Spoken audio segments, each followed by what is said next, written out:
Assalamualaikum warahmatullahi wabarakatuh.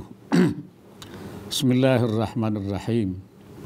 Yang saya hormati para Menteri Kabinet Indonesia Maju, Gubernur Bank Indonesia, Ketua Umum Kamar Dagang dan Industri Kadin, Ketua Umum Asosiasi Fintech Indonesia AFTEK, para peserta Indonesia Fintech Summit 2021 yang hadir dari dalam dan luar negeri baik online maupun offline. Pertama-tama marilah kita panjatkan puji syukur kehadirat Allah Subhanahu wa taala, Tuhan yang Maha Esa, atas limpahan rahmat dan karunia-Nya sehingga hari ini kita dapat berkumpul bersama dalam acara puncak Indonesia Fintech Summit atau IFS ketiga tahun 2021. Saya mengapresiasi kolaborasi kerja yang baik dalam penyelenggaraan acara ini antara Bank Indonesia, Otoritas Jasa Keuangan, Asosiasi Fintech Indonesia AFTEK, Asosiasi Fintech Syariah Indonesia AFSI, dan Asosiasi Fintech Pendanaan Bersama Indonesia AFPI. Hadirin yang berbahagia, hadirnya teknologi finansial atau fintech baik dalam bentuk uang elektronik, pinjaman online, perbankan digital maupun platform investasi turut mendorong perekonomian Indonesia. Penelitian Indef tahun 2019 menunjukkan fintech berkontribusi positif terhadap pertumbuhan ekonomi sebesar 0,45% dan produk domestik bruto PDB sebesar lebih dari 60 triliun. Fintech juga memiliki peluang besar dalam perkembangan ekonomi digital. Ekonomi digital diperkirakan tumbuh 8 kali lipat di tahun 2030. Dari sekitar 600 triliun akan mencapai 4.500 triliun menurut estimasi Kementerian Perdagangan. Kemajuan fintech yang terjadi saat ini adalah momentum berharga yang harus kita manfaatkan. Indonesia harus segera membangun kerangka tata kelola fintech yang mampu mengikuti pesatnya perkembangan teknologi, menjamin kepastian dan perlindungan hukum termasuk keamanan cyber keuangan digital, serta meningkatkan daya saing Indonesia sebagai negara tujuan investasi digital. Hadirin sekalian,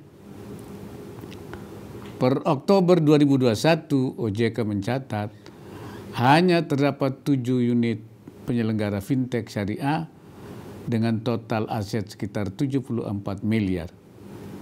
Angka ini masih sangat jauh dari fintech konvensional yang mendominasi dengan jumlah 97 unit dan total aset mencapai 4,2 triliun. Sementara itu, dari aspek legalitas sejak tahun 2018 hingga Oktober 2021, Satgas Waspada Investasi sudah menutup sebanyak 3.631 pinjaman online ilegal. Hal ini perlu mendapatkan perhatian bersama karena justru hal ini akan mencederai kepercayaan masyarakat terhadap keberadaan fintech legal. Berkaca pada kondisi ini, saya ingin menekankan beberapa hal. Pertama, pertumbuhan fintech syariah perlu dipercepat melalui penguatan ekosistem ekonomi dan keuangan syariah. Peluang pasar populasi Muslim Indonesia perlu digali, termasuk dalam memberikan layanan penyaluran dana sosial syariah. Yang kedua, inovasi fintech Indonesia harus didorong baik dalam hal pengembangan model bisnis maupun solusi teknologi keuangan. Pengembangan ekosistem inovasi membutuhkan kolaborasi seluruh pihak. Yang ketiga, regulasi dan literasi bisnis fintech adalah bisnis kepercayaan. Masyarakat harus yakin bahwa transaksi fintech aman dan nyaman. Edukasi masyarakat harus ditingkatkan sebagai bekal untuk membentengi diri dari fintech ilegal. BI dan OJK saya harapkan mengawal regulasi untuk membangun perkembangan fintech legal.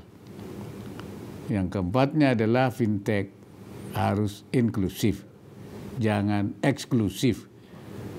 Jangkaulah ekosistem keuangan masyarakat secara luas, termasuk mereka yang secara ekonomi masih tertinggal, seperti UMK dan koperasi. Hadirin yang saya hormati, saya menaruh harapan besar rangkaian Indonesia Fintech Summit ini dapat menghasilkan konsep model bisnis dan aktivitas fintech yang aman dan sesuai dengan karakteristik masyarakat Indonesia. Selain itu, saya harap dapat terbangun konsep pengembangan fintech berprinsip syariah untuk mendukung pengembangan ekonomi dan keuangan syariah Indonesia. Seluruh pemangku kebijakan, khususnya Kementerian Komunikasi dan Informatika, Bank Indonesia, Otoritas Jasa Keuangan, serta asosiasi-asosiasi fintech, saya minta agar berperan aktif dalam membantu terciptanya kebijakan yang afirmatif. Kita ingin bersama-sama memajukan industri ekonomi dan keuangan digital yang dirasakan manfaatnya oleh masyarakat. Semoga Allah Subhanahu wa Ta'ala senantiasa memberikan inayahnya dan meridai setiap usaha yang kita lakukan. Wallahul muwaffiq ila aqwamit thariq. Assalamualaikum warahmatullahi wabarakatuh.